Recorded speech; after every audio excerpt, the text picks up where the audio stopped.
जय हिंद दोस्तों, कैसे हैं आप लोग। हम आशा करते हैं आप लोग मस्त होंगे, अपने पढ़ाई लिखाई में व्यस्त होंगे।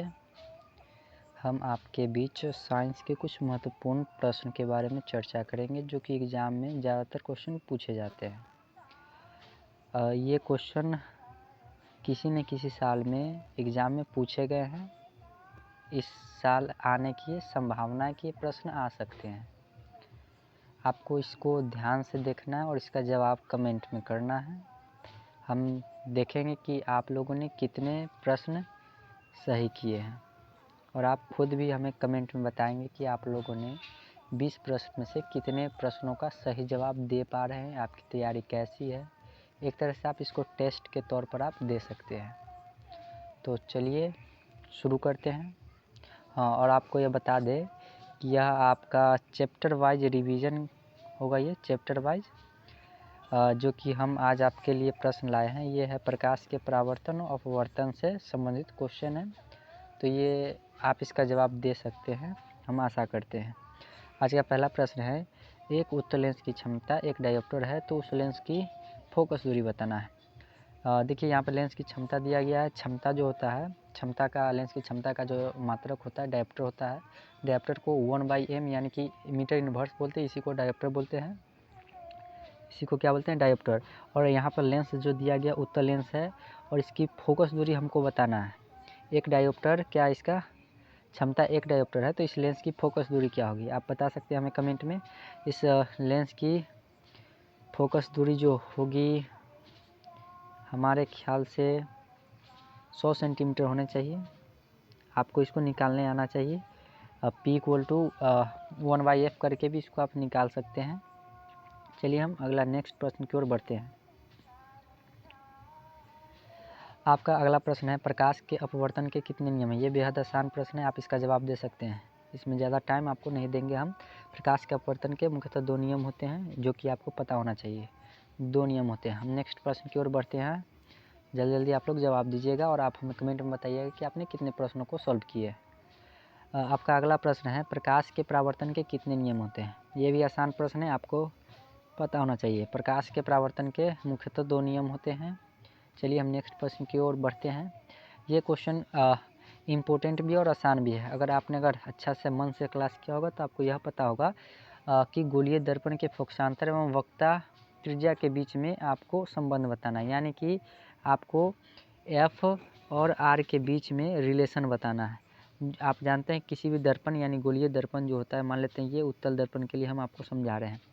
अब मान लीजिए कि ये जो होता है आपका ये C है, वक्रता केंद्र है।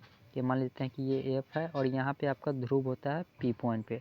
अब ध्यान दीजिए, यहाँ पर आपको बोला गया है वक्रता त्रिज्या यानी कि ये वाला दूरी और ये वाला दूरी के बीच में रिलेशन बताना है। तो अगर आपको अच्छा से याद हो तो हम आपको बता दें कि जो वक्रता त्रिज्या होता है ये वाला, ध्यान दीजिएगा आप लोग, ये जो वक्रता त्रिज्या होता है ये वाला आपका वक्रता त्रिज्या, ये जो होता है आपका फोकस का 2 गुना होता है। यानी कि फोकस का 2 गुना, या फिर आप कह सकते हैं R बराबर जो होता है 2F होता है। R बराबर क्या होता है, 2F होता है। अगर आप इसको दूसरा तरीके से लिख सकते हैं तो F बराबर इसको R/2 भी लिख सकते हैं। F बराबर R/2 यानी कि जो फोकस दूरी होती है वो वक्रता त्रिज्या की आधी होती है। यानी क्वेश्चन के अनुसार अगर आप देखें, क्वेश्चन था कि गोलीय दर्पण में फोकसांतर एवं वक्रता त्रिज्या के बीच संबंध बताना है। यानी F और R के बीच रिलेशन देखेंगे तो आपका जो है ऑप्शन डी तो हो सकता है। F बराबर R बराबर F/2 ये नहीं हो सकता है, बिल्कुल नहीं होंगे। उसके बाद F बराबर 2/R ये भी नहीं हो सकते हैं। F = R ये भी नहीं होता है। यहाँ पे आपका जो है ऑप्शन ए राइट हो सकता है। R बराबर 2F यानी कि फोकस दूरी का 2 गुना वक्रता त्रिज्या होता है। यानी कि आपका ऑप्शन ये बिल्कुल राइट है। आगे हम नेक्स्ट प्रश्न की ओर बढ़ते हैं। ये बेहद आसान प्रश्न है, आपको पता होना चाहिए कि निर्गत किरण एवं अभिलंब के बीच के कोण को, यहाँ पे कोण को कुछ बाय डिफ़ॉल्ट मिस्टेक की वजह से गलत है। आपको इसका प्रश्न का उत्तर देना है कि निर्गत किरण और अभिलंब के बीच के कोण को क्या कहते हैं। जल्दी से आप कमेंट करेंगे। ये भी आसान प्रश्न है कि निर्गत किरण और अभिलंब के बीच के कोण को हम लोग निर्गत कोण कहते हैं। क्या कहते हैं, निर्गत कोण कहते हैं। नेक्स्ट प्रश्न की ओर बढ़ते हैं। आप अगला प्रश्न का जवाब देने के लिए तैयार रहिए। आपका अगला प्रश्न है अवतल लेंस है। ध्यान दीजिएगा, अवतल लेंस का आवर्धन पूछा गया है। आवर्धन क्या होता है? आवर्धन बराबर होता है, अगर आपको याद हो तो हम बता दें, आवर्धन बराबर होता है, आवर्धन बराबर में होता है आपका क्या होता है जी, जल्दी से बता दीजिए क्या होता है।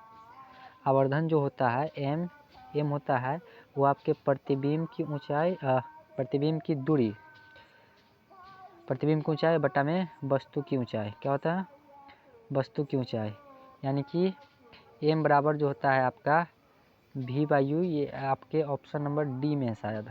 ऑप्शन डी आपका बिल्कुल राइट है, यहाँ पे ऑप्शन डी आपका बिल्कुल सही है। नेक्स्ट प्रश्न की ओर बढ़ते हैं। आपका अगला प्रश्न है 1 मीटर फोकस दूरी वाले उत्तल लेंस की क्षमता बताना है। ये प्रश्न थोड़ा घुमा के पहला प्रश्न हम आपको इसी प्रकार का बताए थे, जिसमें था कि क्षमता दिया था एक डायोप्टर, तो उसका फोकस बताना था। यहाँ पे आपको फोकस दे दिया गया उत्तल लेंस का, इसका क्षमता बताना, सिर्फ उल्टा कर दिया गया। अगर आप इसको बनाना चाहे तो ध्यान से बना सकते हैं। 1 मीटर फोकस दूरी वाले उत्तल लेंस की क्षमता बताना, तो क्षमता आपका एक डायोप्टर होगा। आप इसको निकाल भी सकते हैं, आपको निकालने आना चाहिए, ठीक है। ये आपके टेस्ट के तौर पर, इसीलिए हम ज़्यादा एक्सप्लेन नहीं करेंगे और आप इसका जवाब देते रहिए, देखते हैं कितने लोग इसको जवाब दे पाते हैं। चलिए नेक्स्ट प्रश्न की ओर बढ़ते हैं। हाँ, ये क्वेश्चन भी आपका इम्पोर्टेंट है, थोड़ा सा ध्यान दीजिएगा। आपकी वस्तु के जो स्थिति वाला जो क्वेश्चन होता है उसमें से 1-2 प्रश्न पूछे जाते हैं, आप इसका जवाब दे पाते हैं नहीं, हम देखते हैं। प्रश्न है किसी अवतल दर्पण द्वारा काल्पनिक, ध्यान दीजिएगा, काल्पनिक सीधा तथा आवर्धित प्रतिबिंब बनता है जब वस्तु की स्थिति होती है। अवतल दर्पण है, दर्पण कैसा है? अवतल दर्पण है। और आपको बताना है कि अवतल दर्पण में काल्पनिक और सीधा प्रतिबिंब तथा आवर्धित यानी कि बड़ा प्रतिबिंब कब बनता है, वस्तु की स्थिति कहाँ होती है तब इस प्रकार का प्रतिबिंब बनता है। तो अगर आप अच्छा से अगर याद किए होंगे, पढ़े होंगे, तो आपको पता होगा कि जब वस्तु दर्पण तथा उसके फोकस के बीच में होती है तब काल्पनिक सीधा तथा आवर्धित प्रतिबिंब बनती है। इसीलिए आपका ऑप्शन ए यहाँ पे बिल्कुल राइट होगा। Option A is the right here. Next प्रश्न की ओर बढ़ते हैं। हाँ, आप लोग ये भी बताइएगा कि आपने कितने प्रश्नों को सही टिक किया है। नेक्स्ट प्रश्न की ओर हम बढ़ते हैं, इसका जवाब दीजिए। हम जल्दी जल्दी नहीं बोलेंगे, आप इसका जवाब दे सकते हैं, देखते हैं कितने लोग जवाब दे पाते हैं। बहुत आसान प्रश्न है कि किस दर्पण द्वारा प्रतिबिंब सीधा एवं छोटा बनता है। ध्यान दीजिएगा, प्रतिबिंब सीधा एवं छोटा, सीधा है यानी कि काल्पनिक बनेगा और छोटा बनना चाहिए ना। समतल दर्पण होगा, समतल दर्पण नहीं हो सकता क्योंकि इसमें प्रतिबिंब लगभग वस्तु के बराबर ही बनता है। आपका राइट आंसर हो जाएगा क्या हो जाएगा, दर्पण है ना, तो दर्पण में उत्तल दर्पण जो होता है जिसमें कि प्रतिबिंब सीधा और छोटा बनता है, ठीक है। हम नेक्स्ट प्रश्न की ओर बढ़ते हैं। आपका अगला प्रश्न है अवतल दर्पण कैसा होता है। आपको बताना है कि अभिसारी होता है कि अपसारी या फिर दोनों होता है या फिर इनमें से कोई नहीं। अवतल दर्पण अगर आपको याद होगा तो हम बता दें कि अवतल दर्पण कुछ इस प्रकार का होता है, जिसका जो परावर्तक सतह होता है धंसा हुआ आता है, ठीक है। ये आपका मुख्य अक्ष हो गया, प्रधान अक्ष इसको बोलते हैं। देखिए कहा गया है कि अवतल दर्पण द्वारा जो प्रतिबिंब बनते हैं, नहीं, अवतल दर्पण होता कैसा, अभिसारी होता है कि अपसारी। तो देखिए अगर आप अभिसारी अपसारी का मतलब अगर आप समझे तो देखिए ध्यान से, अभिसारी का मतलब होता है कि बहुत से प्रकाश किरण एक जगह आकर मिलते हैं, तब इसको हम बोलते हैं अभिसारी। जबकि इसी का उल्टा अगर हम देखें, जब एक प्रकाश बिंदु से प्रकाश किरणें चारों ओर फैलती है तो उसको हम अपसारी बोलते हैं। और अवतल दर्पण का बात किया गया है, तो यहाँ पे अवतल दर्पण जो होता है, अवतल दर्पण वह क्या करता है जी, एक केंद्र पर सही प्रकाश किरणों को केंद्रित करता है। क्या करता है? केंद्रित करता है। इसीलिए हम इसको अभिसारी बोल सकते हैं, यानी कि इस अवतल दर्पण को हम लोग अभिसारी दर्पण बोल सकते हैं, यानी कि ऑप्शन ए आपका बिल्कुल राइट होगा, ठीक है। हम आगे नेक्स्ट प्रश्न की ओर बढ़ते हैं, आप लोग भी अपना जवाब देते रहिएगा। इसमें आप कंफ्यूज हो सकते हैं अभिसारी और अपसारी में। तो आप अगर शुरू में ही पढ़े होंगे कि 3 प्रकार के किरण पुंज होते हैं। कितने प्रकार के? 3 प्रकार के। एक दूसरे के जो समानांतर चलते हैं उसको हम समांतर किरण पुंज कहते हैं, जैसे कि ये आप देख पा रहे हैं, ये समानांतर किरण पुंज है। अभिसारी किरण पुंज का मतलब होता है जब जब बहुत से प्रकाश किरण एक बिंदु पर आकर फोकसित होती है चाहे केंद्रित होती है, तब उसको हम लोग अभिसारी बोलते हैं। क्या बोलते हैं? अभिसारी। जबकि इसी का उल्टा अगर हम देखें, जब एक प्रकाश स्रोत से सभी प्रकाश किरणें फैलती है तब उसको हम अपसारी बोलते हैं। तो यहाँ पर आपके क्वेश्चन के अनुसार ऑप्शन ए बिल्कुल सही है। हम नेक्स्ट प्रश्न की ओर बढ़ते हैं, आप लोग जवाब दीजिएगा। हाँ, ये भी अच्छा प्रश्न है, आप इसका जवाब दे सकते हैं। देखते हैं कितने लोग दे पाते हैं।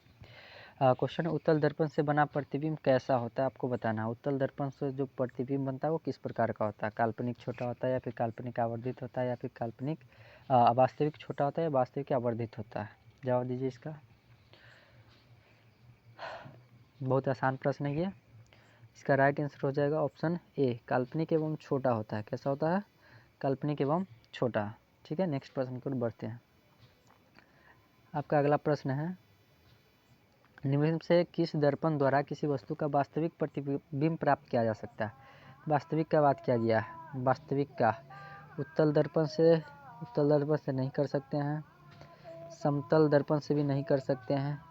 यानी कि आपका ऑप्शन अगर एलिमिनेट करने आता होगा तो आप देखेंगे कि ऑप्शन बी राइट होगा।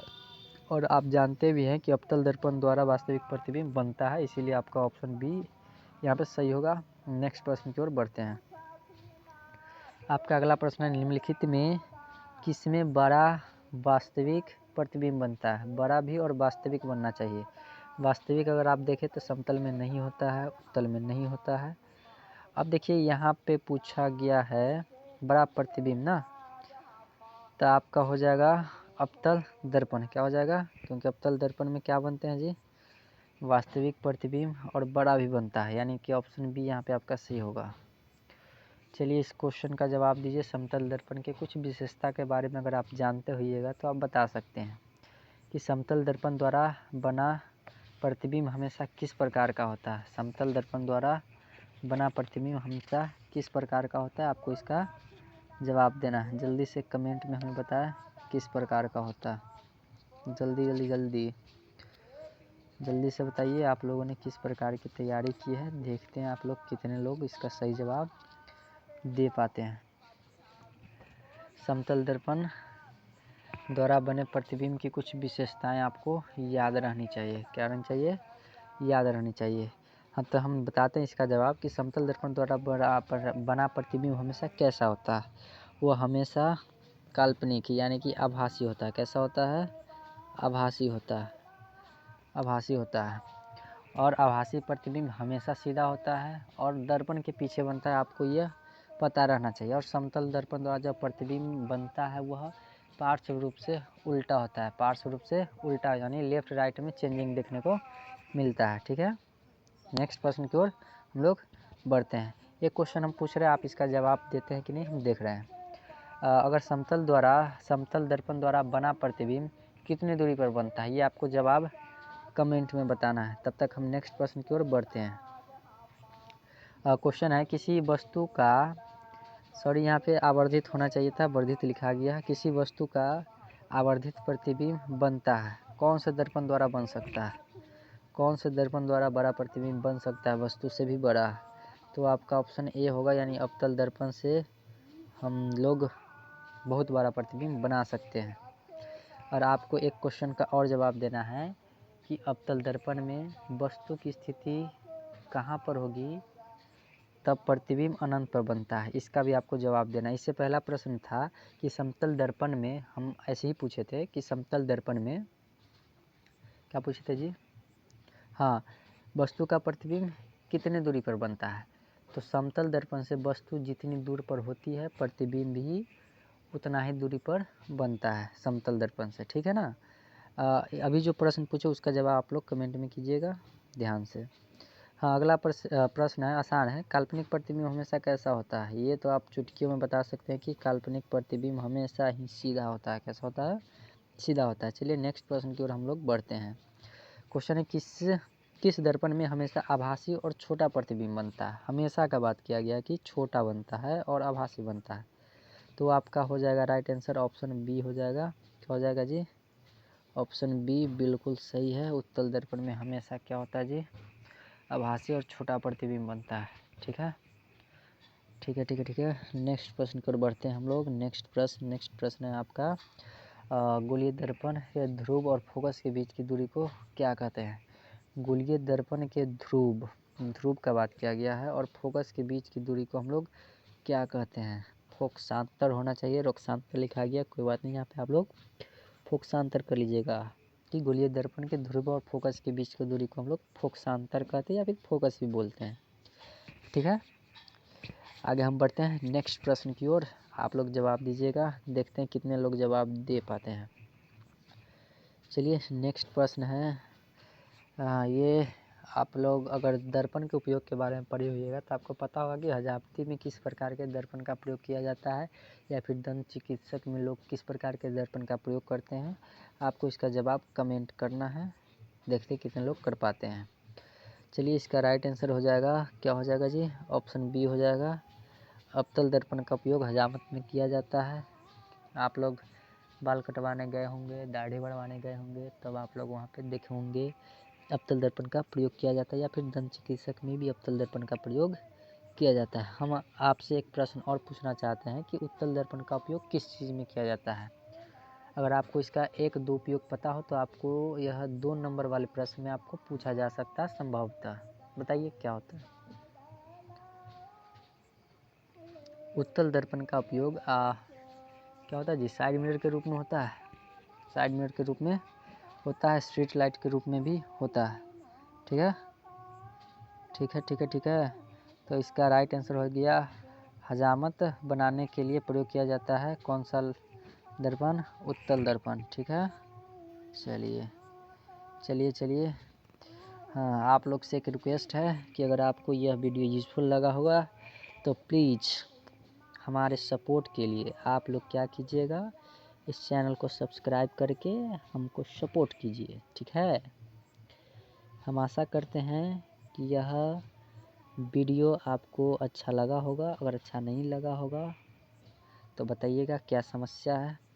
ठीक है, फिर मिलेंगे हम लोग नेक्स्ट 20 प्रश्न के साथ और इसी चैप्टर का 20 प्रश्न और लाएंगे जो कि एग्ज़ाम में ज़्यादातर पूछे जाते हैं, इम्पोर्टेंट होते हैं। तब तक के लिए धन्यवाद, बाय बाय, टेक केयर। आप लोग अपना तैयारी में मस्त रहिए, खूब मस्त से तैयारी कीजिए। धन्यवाद, मिलेंगे हम लोग नेक्स्ट वीडियो में। ठीक है, तब तक के लिए bye bye, thank you, thank you, thank you.